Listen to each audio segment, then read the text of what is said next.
Hello, आप कैसे हो? लो भाई मनीष यूट्यूब चैनल में आपका फिर से बहुत बहुत स्वागत है। मैं आशा करता हूं कि आप सभी अच्छे होंगे। आज हम क्लास में सीआरपीसी की धारा 61 देखेंगे, सेक्शन 61 देखेंगे। उसमें लिखा है समन का प्रारूप। समन का प्रारूप, उसमें निम्नलिखित रूप में कौन कौन सी बातें होंगी समन के प्रारूप में, आज उसी को समझेंगे बोर्ड पे। 7 पॉइंट में मैं आपको क्लियर कर दूंगा कि समन में निम्नलिखित रूप में कौन कौन सी बातें होंगी। एक बात तो ये बच्चों। दूसरी बात, समन के बारे में जो सीआरपीसी में बताया गया 61 से लेके 69 तक बताया गया, एक बात तो ये। दूसरी बात ये, चैप्टर 6 है, अध्याय 6 है समन के बारे में सीआरपीसी में, ये बात ध्यान रखना। समन कौन जारी करता है, ये आपके मन में एक क्वेश्चन बन गया होगा अभी।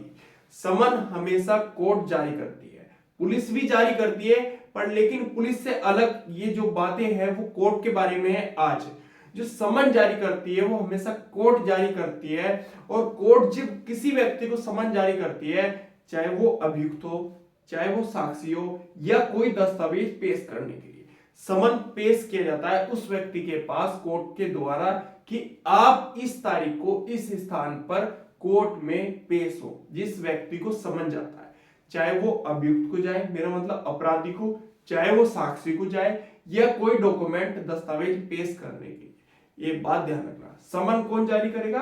कोर्ट जारी करेगा। समन का मतलब होता है बुलावा पत्र, किसी व्यक्ति को कोर्ट में पेश करने के लिए, ये बात ध्यान रखना। आपने एक कहावत सुनी होगी, कहावत क्या, ये तो रीति रिवाज है जो हमारे समाज में चले आ रहे हैं और ये हमेशा चलते रहेंगे। आपने देखा होगा जब कोई अपनी लड़की की या लड़के की शादी करता है, वो आपको एक कार्ड देता है शादी का, उसमें लिखा होता है विद फैमिली या सह परिवार। मेरा मतलब वो आपको इनवाइट करता है। जब आपको इनवाइट करता है तो आपको उस शादी में जाना होता है। क्लियर होगी बात? उसमें लिखा होता है कि मेरी लड़की की शादी है, आप इस तारीख को इस स्थान पर आ जाओ। क्लियर होगी बात? और एक नीचे छोटा सा नंबर भी डाल देता है अपने परिवार का या अपने का। अब तो कई बार क्या हो गया कि बहुत सारे नंबर डाल देते हैं, क्योंकि एक नहीं लगेगा तो दूसरा तो लगेगा, दूसरा नहीं लगेगा तो तीसरा तो लगेगा। तो ऐसे वो नंबर डाल देते हैं, आपको इनवाइट करते हैं शादी में कि आप मेरी लड़की या लड़के की शादी में जरूर आना। क्लियर होगी बात? ऐसे ही कोर्ट समन जारी करता है उस व्यक्ति के लिए जो अपराधी है, या कोई साक्षी है, विटनेस है, या कोई दस्तावेज डॉक्यूमेंट पेश करने के लिए कि आप मेरे कोर्ट में इस तारीख को इस स्थान पर पेश हो। क्लियर होगी बात? तो समन का मतलब होता है बच्चों बुलावा पत्र, ये बात ध्यान रखना। अब एग्जामिनर आपसे पूछेगा समन का जो प्रारूप है वो कौन से सेक्शन में है, तो आपको बताना है सीआरपीसी की धारा 61 में है, सेक्शन 61 में है। एक बात तो ये होगी। दूसरी बात, आपसे पूछेगा समन के बारे में सीआरपीसी में कहां पर बताया गया, कौन से चैप्टर में बताया गया, अध्याय में कौन से बताया गया, तो आपको बताना है अध्याय 6 में बताया गया, चैप्टर 6 में बताया गया। ये बात ध्यान रखना। अगर आपने ये एग्जाम में टिक कर दिया तो आपके नंबर नहीं कटेंगे, ये बात ध्यान रखना। प्री एग्जाम के लिए बहुत ज्यादा इंपॉर्टेंट है, और मेंस में भी यहां से क्वेश्चन बनते हैं, ये बात ध्यान रखना।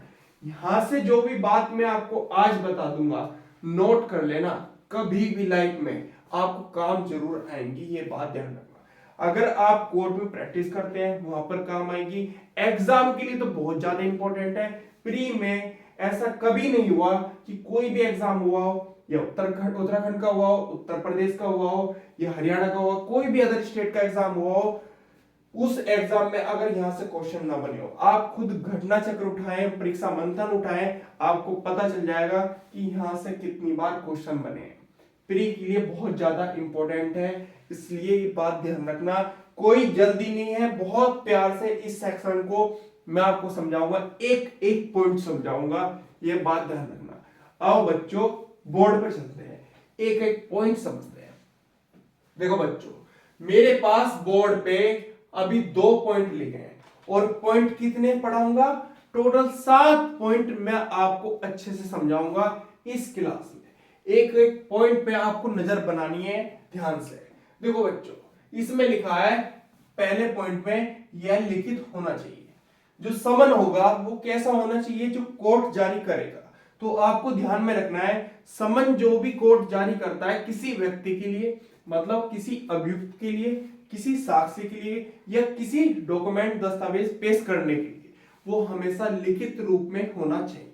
ये बात ध्यान रखना, याद रखना इस बात को, रटना मत, रटने से आप भूल जाओगे। यह लिखित होना चाहिए। क्या होना चाहिए? समन हमेशा लिखित होना चाहिए।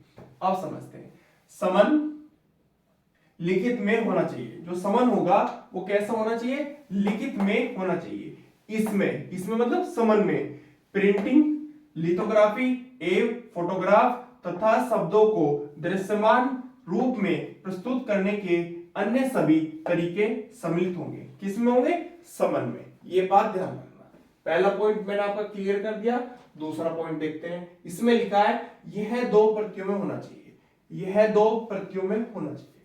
समन जो होगा जब कोर्ट किसी व्यक्ति को जारी करता है, किसी अभियुक्त को, किसी साक्षी को या किसी डॉक्यूमेंट दस्तावेज को पेश करने के लिए, वो हमेशा 2 प्रतियों में होना चाहिए। कितनी प्रतियों में होना चाहिए? 2 प्रतियों में, 2 डुप्लीकेट कॉपी में। ये बात ध्यान रखना, इस बात का ध्यान रखना, यह 2 प्रतियों में होना चाहिए। तो इसमें आपको पकड़ना है समन 2 प्रतियों में तैयार किया जाना चाहिए। कितनी कॉपी में तैयार किया जाना चाहिए? 2 कॉपी में तैयार किया जाना चाहिए। जब कोर्ट जारी करता है समन, तो कितनी कॉपी में तैयार होगा? समन 2 प्रतियों में, 2 प्रतियों मतलब 2 कॉपी में, 2 प्रतियों में तैयार किया जाना चाहिए समन। ये बात ध्यान रखना, क्योंकि इसकी एक प्रति मतलब एक कॉपी उस व्यक्ति को दी जाती है जिस पर समन की तामील की गई है। समन की तामील मतलब सर्व किया गया है। ये बात ध्यान रखना। जब समन कोर्ट जारी करता है किसी अभियुक्त के लिए, क्लियर बात होगी, जो समन लेके जाएगा अधिकारी, उसकी एक प्रति उस व्यक्ति को देगा जिस व्यक्ति के पास समन लेकर गया है। एक प्रति कोर्ट में पेश करेगा। ये बात ध्यान रखना। तो समन जो होगा वो हमेशा 2 प्रतियों में होना चाहिए। ये बात ध्यान रखना। एग्जामिनर आपसे पूछेगा समन लिखित में होगा या मौखिक होगा, तो आपको ध्यान में रखना है समन हमेशा लिखित में होगा। आपके एग्जाम में आता है प्री में, तो आपको टिक करना है लिखित में होगा। जो समन होगा बच्चों वो लिखित में होगा। दूसरी बात, फिर आपसे एग्जामिनर पूछेगा समन कितनी प्रतियों में होगा, तो एग्जामिनर डाल देगा क्वेश्चन 3, 4, 2, 5, तो आपको टिक करना है 2 प्रतियों में होगा। ये बात ध्यान रखना, समन हमेशा 2 प्रतियों में होगा। मैंने यहां तक आपको क्लियर कर दिया है। कोई डाउट है तो कमेंट करके आप पूछ लेना। अगर आपको ये मेरी क्लास आज की पसंद आती है पढ़ाने के बाद, तो प्लीज लाइक, सब्सक्राइब, शेयर जरूर करना। ज्यादा से ज्यादा शेयर करना, हर बच्चे के पास इस चैनल के माध्यम से ज्ञान पहुंचे। ये बात ध्यान रखना। तो अभी वेट करना, अभी 2 क्लोज समझाए हैं, अभी आगे क्लोज करेंगे। टोटल 7 क्लोज करने हैं। ये बात ध्यान रखना, वेट करो।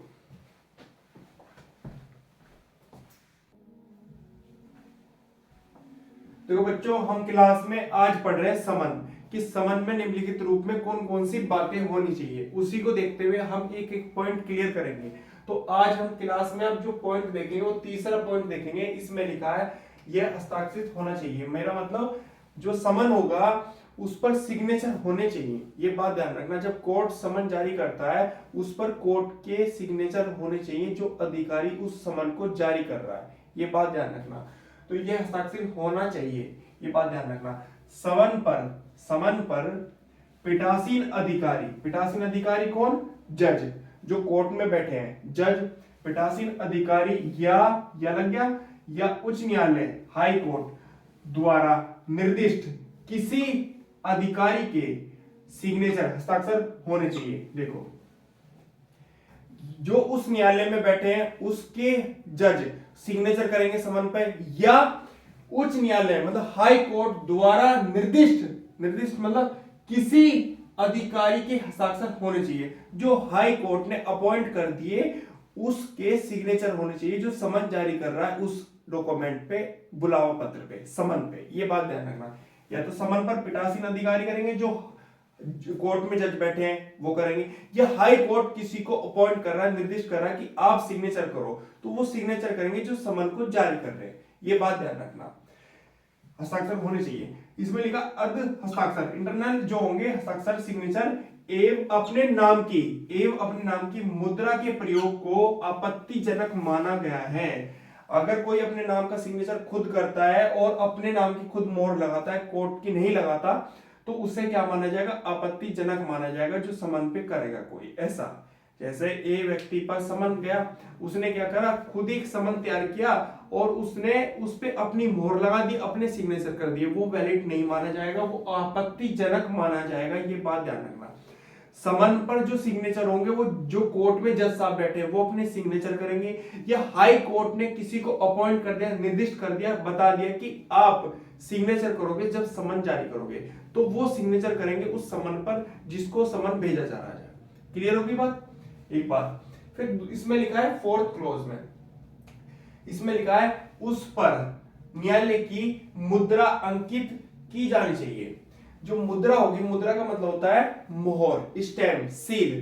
तो जो समन होगा, समन पर न्यायालय की मुद्रा अंकित की जानी चाहिए, स्टैंप लगा होना चाहिए, सील लगी होनी चाहिए जब समन किसी व्यक्ति के लिए कोर्ट जारी करता है। ये बात ध्यान रखना।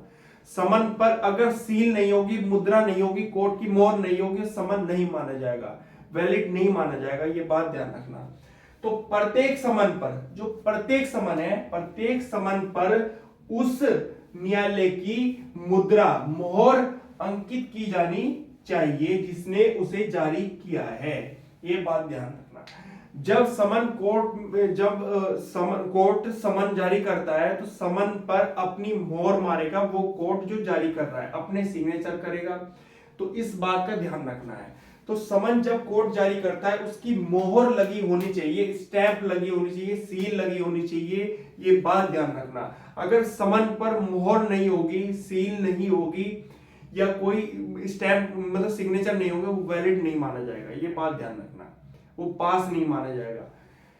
देखो, कई बार एग्जामिनर आपसे पूछेगा जो समन होगा वो कैसा होना चाहिए, तो आपको ध्यान में रखना है ये हस्ताक्षरित होना चाहिए। समन हमेशा सिग्नेचर वाला होना चाहिए, उस पर सिग्नेचर होंगे किसके? जो जज साहब उस समन को जारी कर रहे हैं, या किसी हाई कोर्ट ने, उस न्यायालय ने किसी अधिकारी को निर्दिष्ट कर दिया, अपॉइंट कर दिया, उसके सिग्नेचर होंगे, हस्ताक्षर होंगे। ये बात ध्यान रखना। तो एग्जामिनर पूछता है कि समन जब किसी के पास जाता है उस पर हस्ताक्षरित होना जरूरी है, सिग्नेचर होने जरूरी है? नहीं। जिस जो कोर्ट समन जारी कर रहा है, तो आपको टिक करना है हाँ, समन पर सिग्नेचर होने जरूरी है जो समन जारी कर रहा है कोर्ट। ये बात ध्यान रखना। फिर इसमें फोर्थ क्लॉज में पूछेगा उस पर न्यायालय की मुद्रा अंकित की जानी चाहिए या नहीं, समन पर मोहर लगी होगी। ये बात ध्यान रखना, जो समन जारी कर रहा है कोर्ट, अगर समन पर मोहर नहीं होगी वो वैलिड नहीं माना जाएगा। ये बात ध्यान रखना। तो समन पर न्यायालय की मुद्रा लगी होगी, मोहर लगी होगी, सील लगी होगी, स्टैंप लगी होगी, जो समन जारी कर रहा है कोर्ट। ये बात ध्यान रखना, ये आपके पीडी में आते हैं। तो मैंने यहां तक का तीसरा क्लॉज और फोर्थ क्लॉज मैंने आपको समन के बारे में पढ़ा दिया है। समन के प्रारूप के बारे में बात चल रही है जो धारा सीआरपीसी 61 में लिखा है। तो उसी के बारे में एक एक पॉइंट बता रहा हूं कि समन में जो निम्नलिखित रूप में बातें होंगी, जब समन किसी के पास जाएगा वो कौन कौन सी बातें होंगी वो आपको मैं बता रहा हूं अच्छे से। कोई डाउट हो कमेंट करके आप पूछ लेना। फोर्थ क्लोज तक आगे 7 क्लोज करेंगे, ये बात ध्यान रखना। अभी वेट करना, जाना मत कहीं भी।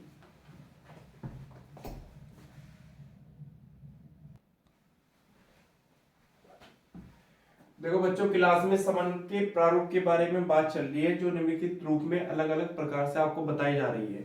ये बात ध्यान रखना है। अगर कोई भी आपको डाउट हो तो बच्चों पूछ लेना कमेंट करके। ये आपके प्री एग्जाम के लिए बहुत ज्यादा इंपॉर्टेंट है कि समन क्या है, समन में कौन कौन सी बातें हैं, समन जब जारी होता है वो कौन कौन से तरीके से जारी होता है। तो मैं आपको सब चीज बता रहा हूँ, एक एक पॉइंट आपको बता रहा हूँ, ध्यान से सुनना। देखो बच्चों, यहाँ पर 5वां पॉइंट लिखा है, इसमें लिखा है स्थान का भी उल्लेख होना चाहिए। जो स्थान का उल्लेख होना चाहिए, जो प्लेस है उसका उल्लेख होना चाहिए। जब समन कोर्ट जारी करता है किसी व्यक्ति को, उसमें समन में उस स्थान का उल्लेख होना चाहिए, मतलब उस स्थान को भी बताना चाहिए जहां पर वो व्यक्ति उपस्थित होगा, जहां पर उस व्यक्ति को आना है उस समन के द्वारा। तो उस कोर्ट को समन जारी करते वक्त उस स्थान का, प्लेस का नाम नोट करना होगा उस समन पे कि आप इस स्थान पर आओगे, मतलब इस जगह मेरा कोर्ट है, ये मेरा स्थान है, आपको यहां पर आना है जिस व्यक्ति को समन जारी कर रहा है कोर्ट, ये बात ध्यान रखना। तो इसमें लिखा है 5वें पॉइंट में स्थान का उल्लेख होना चाहिए, ये इंपॉर्टेंट है, ध्यान से सुनना। समन में उस स्थान का उल्लेख भी अपेक्षित है, अपेक्षित है मतलब होना जरूरी है, जहां समन में नाम निर्दिष्ट व्यक्ति को उपस्थित होना है। मैंने आपको बताया ना, जब कोर्ट समन जारी कर रहा है तो उस समन में स्थान भी लिखेगा कि आपको इस जगह उपस्थित होना है उस व्यक्ति को जिसके लिए कोर्ट ने समन जारी किया है। ध्यान से समझना मेरी बात को। तो ये पॉइंट हो गया आपका 5वां, क्लियर। फिर इसमें लिखा है 6th में, इसमें लिखा है तिथि। तिथि का मतलब होता है डेट, मतलब तारीख, DATE, समझ गए आप। दिनांक तिथि इसको बोला जाता है। तिथि एवं समय, समय मतलब टाइम,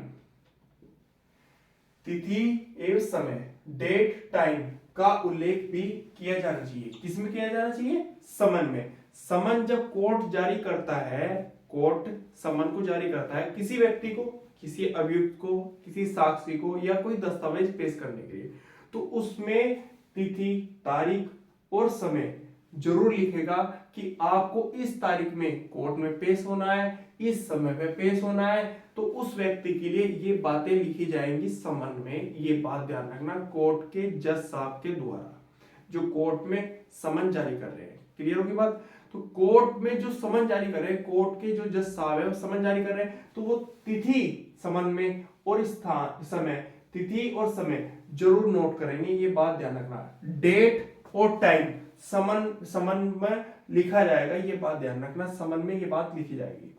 अब पढ़ते हैं। इसमें लिखा है समन में उस तिथि एवं समय का उल्लेख किया जाना चाहिए, अवश्य है, जिस पर समन में नाम निर्दिष्ट व्यक्ति को उपस्थित होना है।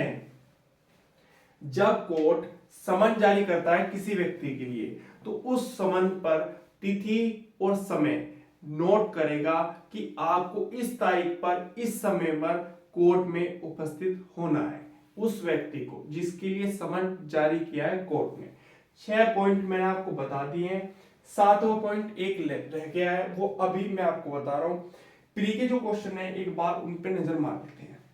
एग्जामिनर आपसे पूछेगा समन जो होता है उसमें स्थान का उल्लेख होना चाहिए, मतलब प्लेस का, तो आपको टिक करना है हाँ। जो समन जाएगा कोर्ट के द्वारा उसमें स्थान का उल्लेख होना चाहिए, मतलब स्थान के बारे में बात लिखी होनी चाहिए कि कौन सी जगह उस व्यक्ति को उपस्थित होना है जिस व्यक्ति के लिए कोर्ट ने समन जारी किया है। एक पॉइंट हो गया। फिर इसमें यहां से एग्जामिनर पूछेगा आपसे कि समन में तिथि, समय ये दोनों होनी जरूरी है या नहीं, तो आपको टिक करना है समन में तारीख और टाइम, समय ये होना जरूरी है। इस बात का ध्यान रखना, अगर आपने टिक कर दिया एग्जाम में तो आपका 1% ठीक हो जाएगा। तिथि एवं समय का उल्लेख भी किया जाना चाहिए समन में। जब समन कोर्ट जारी करता है किसी व्यक्ति को, तो उस समन पर तिथि मतलब डेट और टाइम, समय लिखा होना चाहिए कि इस व्यक्ति को इस तारीख पर, इस समय पर कोर्ट में उपस्थित होना है। तो ये बात ध्यान रखना, ये बात भी समन पर होनी चाहिए। और अगर आपके एग्जाम में आता है, पेपर में आता है पीसीजे और एपीओ के एग्जाम में, तो आपको टिक करना है तिथि एवं समय, टाइम और डेट समन पर लिखी होनी जरूरी है, ये बात ध्यान रखना। 6 पॉइंट मैंने आपको करा दिए। एक 7वां पॉइंट इसमें रह गया है, थोड़ा सा लंबा है, ध्यान से समझना, इंपॉर्टेंट है, लास्ट पॉइंट है, वेट करना, जाना मत कहीं भी।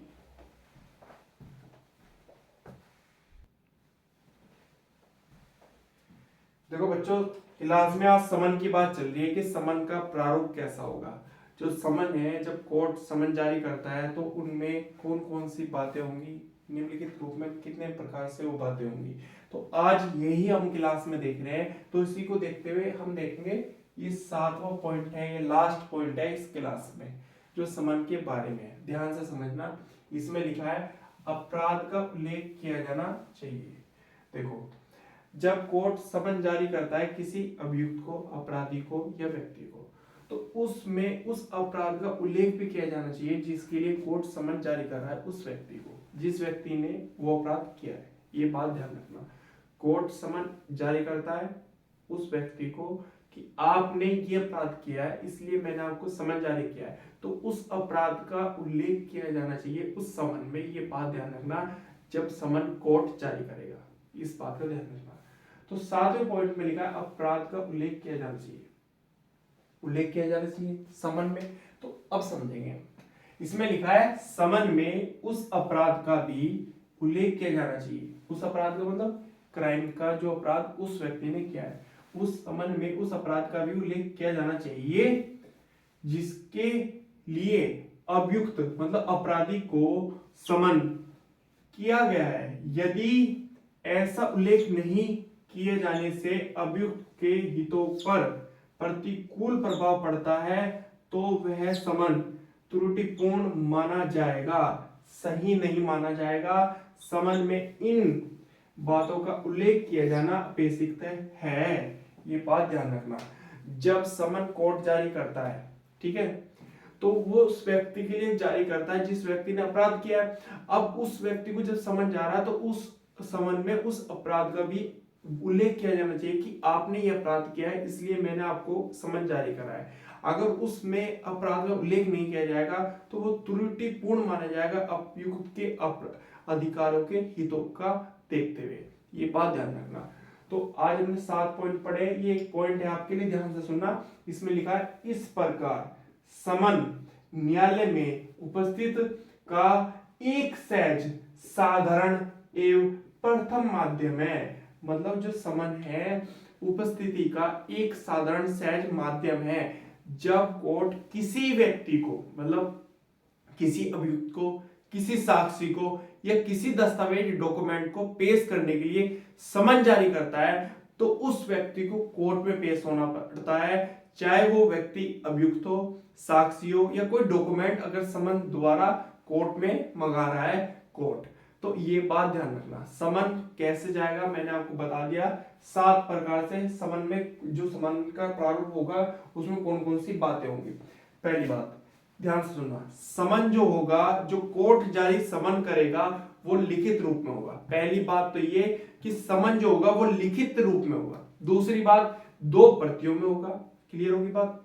तीसरी बात तिथि और समय का उल्लेख किया जाएगा, किस पर, समन पर, जो समन जारी कर रहा है कोर्ट। उस स्थान का भी उल्लेख किया जाएगा जो समन जारी कर रहा है कोर्ट, क्लियर होगी बात। फिर इसमें समन में अपराध का भी उल्लेख किया जाएगा, ये बात ध्यान रखना। जो अपराध उस व्यक्ति ने करा है उस अपराध का भी उल्लेख किया जाएगा समन में। समन में हस्ताक्षर भी होगा, समन में सिग्नेचर भी होंगे, कोर्ट के जो जज साहब सिग्नेचर करेंगे जो समन जारी करेंगे, ये बात ध्यान रखना। टोटल 7 पॉइंट मैंने आज आपको क्लास में बता दिए हैं। कोई भी आपको डाउट हो कमेंट करके आप पूछ लेना, दिक्कत मानने वाली कोई जरूरत नहीं। अगर आपको आज ये मेरी क्लास पसंद आई है तो लाइक, सब्सक्राइब, शेयर जरूर करें। आज के लिए धन्यवाद, कल फिर मिलेंगे।